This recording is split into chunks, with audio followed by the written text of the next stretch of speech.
Hey everybody, Dr. Sandra Colton Medici here. I hope you're having a really good Tuesday. I'm having a really good day, and I thought, you know what, there's a lot of people on Twitter Spaces right now who are beta testers for this new platform, this new drop-in audio.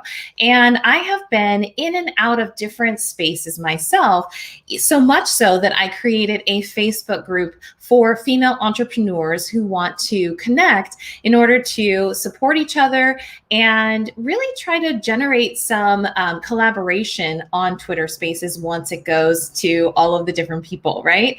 So I thought, you know, what about all the people who could be utilizing this space, utilizing Twitter Spaces, who don't have access to be a host right now? So I thought, let me give you my 3 tips of what you could be doing right now, even if you don't have access to Twitter Spaces as a host, meaning you don't have access to actually create your own space in Twitter Spaces. Number 1, networking. And that means networking with all of the people who do have access to see exactly what they're experiencing right now as a host. Also, maybe collaborating with them, because as a host, what I've been told is you can actually move your host status to someone else while you're in the space, so that they're basically facilitating the space. So you could be learning with one of the other hosts during a Twitter space right now. So networking is one of my big ones. I really think that if you're on LinkedIn, if you're on Facebook, if you're on YouTube, all of those places, you can start networking with your audience, your colleagues, people that you're reaching out to that you may not even know yet, but could be ended up being customers. All of those people you could be networking with. And on Twitter Spaces, you can start networking right now. So networking is my number 1 as far as 3 things that you can do without having host access right now on Twitter Spaces. The second one that I think is really important, because Twitter is actually creating this in real time in front of everyone. Right? We all heard about Clubhouse, and we all know it's drop-in audio, and we all know about a whole bunch of other different apps that do similar things. But Twitter is being very, very open about wanting your feedback. And so this is something that I think is really important as it does develop, that you're a part of how it is shaped. So if you are trying to be in and amongst all the people that are, trying out Twitter Spaces, you could also be sending your feedback through the DMs that they have to the @Twitter Spaces account. And that really is going to help shape what Twitter Spaces actually looks like at the end of the day.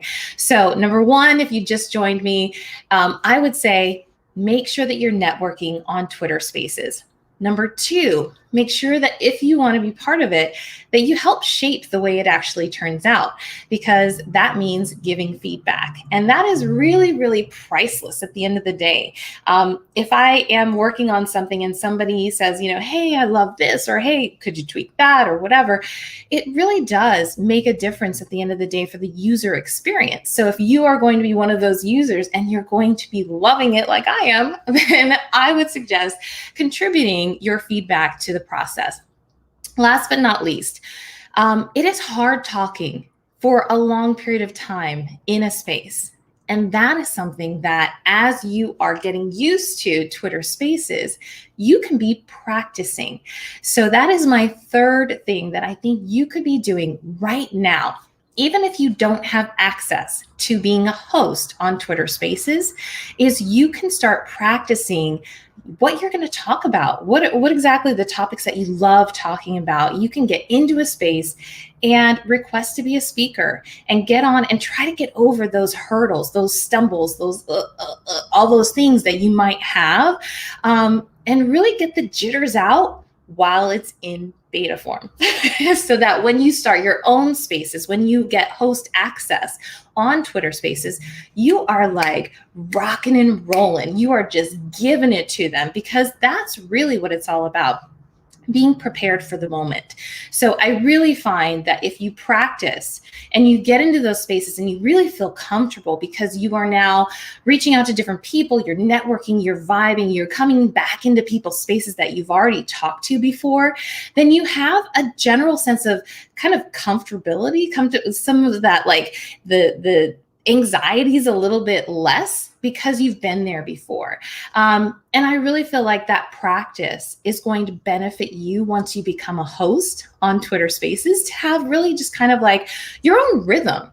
Because it does become a rhythm. Like, do you reset a room? Do you invite people? Like, every time someone comes into the room, do you say, hey, Nancy or Bill or Todd or whoever comes in, do you say hi to them? What is your cadence? And that's really important to try to figure out, like, how do you manage or moderate, or what are your trigger words? That I actually was in a room just a space the other day, and someone said, I preface things like this because I know that could be a trigger word for someone else who's in the space.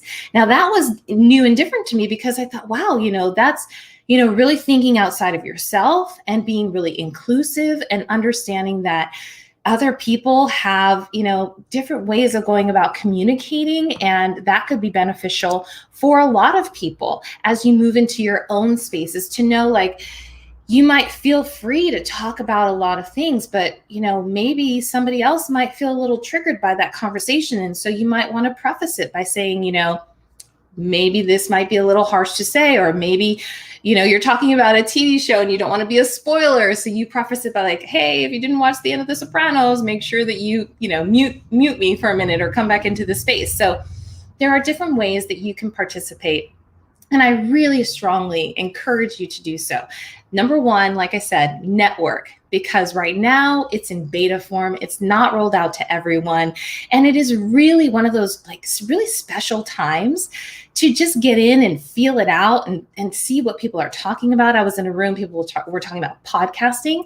I was in a room, people were talking about real estate. I was in a room just this morning, people were talking about how we're all going to go back to live events and how stadiums are going to survive once the shiny newness of going back to an event has rubbed off. What are people going to, the topic was, what are people going to do when they don't want to pay the $800 for a family of 6 to go to a football game and eat all the food and, tailgate and do all that stuff? Like, what happens when that shiny newness goes back to, I can just stream it on TV?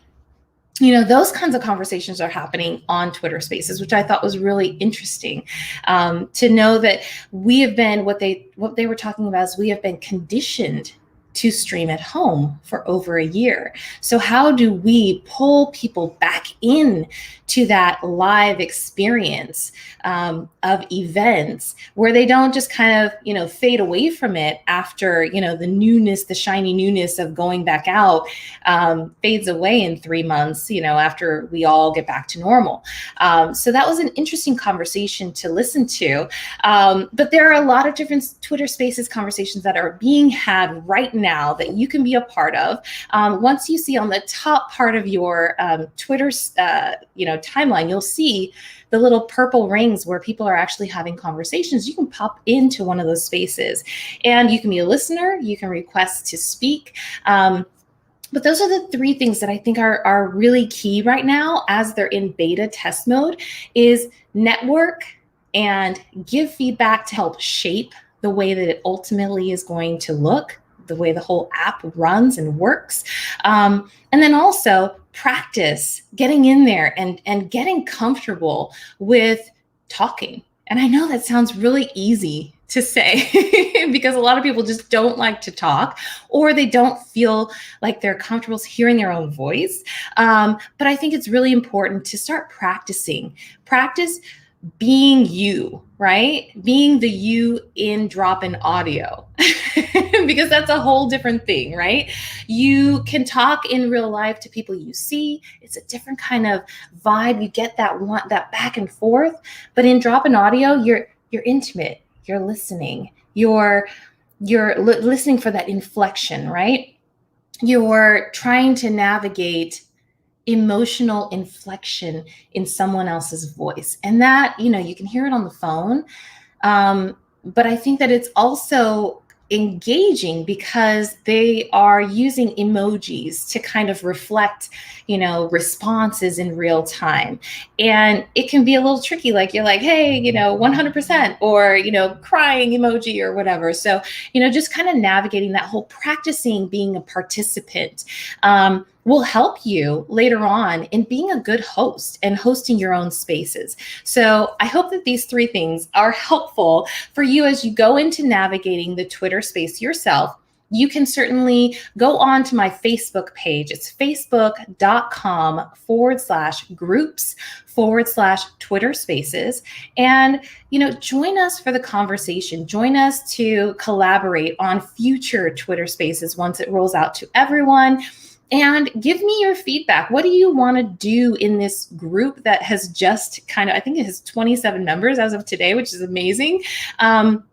But really, let me know what kind of information you'd like me to provide as far as Twitter Spaces. I am not a host right now, but I'm trying to make the most out of not having a host access, but really still being a part of the conversation. So thank you so much for joining me today. And I'm going to put up all of my links just in case you'd like to reach out to me. You can find me on Instagram at Dr. Sandra Coltman DC, Instagram at Sweet Bites with Sandra, my podcast that happens Tuesdays and Thursdays of every week, Facebook at Dr. Sandra Coltman DC, Twitter, of course, at Sandra Colton, YouTube at Sandra Coltman DC, and Instagram at my new College of Style username, which is part of the membership that is going to be launching in May. And have a great rest of your day.